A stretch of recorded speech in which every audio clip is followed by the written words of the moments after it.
The Solstice Parade is fantasy come to life. The celebration of art and life itself has become a South Coast tradition.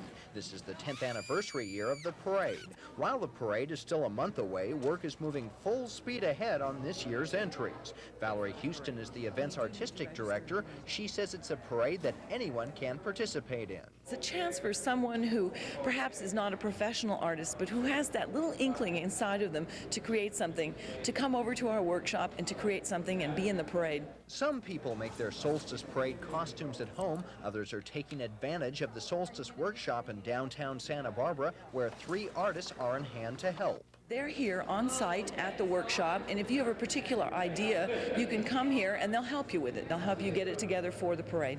One of the great things about Solstice is it's the chance to be crazy. How often can you wear starfish shoes in public? Or better yet, wear one of these things and become a grunion in downtown Santa Barbara.